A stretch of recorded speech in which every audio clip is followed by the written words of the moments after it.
Guitry, fan du Palace parisien, comme Billy Wilder, qui a tourné Ariane avec Gary Cooper et Audrey Hepburn en 57, Hemingway évidemment, Fitzgerald, on l'a cité, Truman Capote, Coco Chanel, Marguerite Duras, Jeanne Moreau, Elton John, Madonna, Rihanna. On rappelle que le Ritz a rouvert en juin 2016 après 4 années, 2017 plutôt, Exactement. Après 4 années de rénovation. Et donc il y a tous ces objets.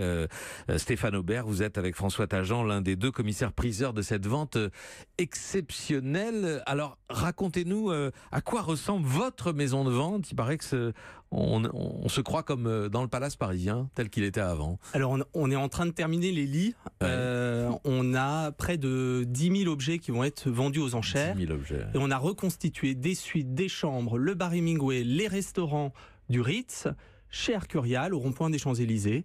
C'est une première pour nous de reconstituer comme ça le Ritz et de vendre surtout cette légende. On a tous les morceaux, les gros et les petits, les morceaux du Palace. Quelles en sont les pièces maîtresses? J'en ai cité quelques-unes tout à l'heure. Vous avez évoqué la première baignoire du Ritz. C'est lors des inventaires, on a retrouvé au fond des garde-meubles du Ritz cette baignoire qui dormait depuis plusieurs décennies. Qu'est-ce qu'elle a de particulier, cette baignoire? Elle a les pieds en griffe de lion là. Oui, un peu. C'est vraiment la baignoire tube de l'époque.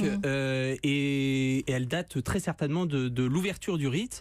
Vous savez que César Ritz souhaitait le meilleur confort pour ses clients, et c'est certainement une des baignoires qu'il avait fait installer dans une des suites du Ritz. J'imagine qu'il y a eu des mois d'inventaire pour trier, classer, répertorier, évaluer, estimer ces objets aussi. Exactement, des mois d'inventaire avec quelquefois des surprises, parce qu'on a aussi fait tout un travail au sein des archives du Ritz. Et j'ai une petite anecdote assez émouvante. Quand j'ai ouvert le premier répertoire du Ritz, je suis tombé sur un nom, celui de Churchill. Churchill avait ses habitudes au Ritz, et Churchill, quand il venait à Paris, dormait au Ritz. Et donc vous avez trouvé un mot de la main du Premier ministre britannique. J'avais du concierge en tout cas qui avait noté la venue de Churchill avec son majordome. C'est assez émouvant.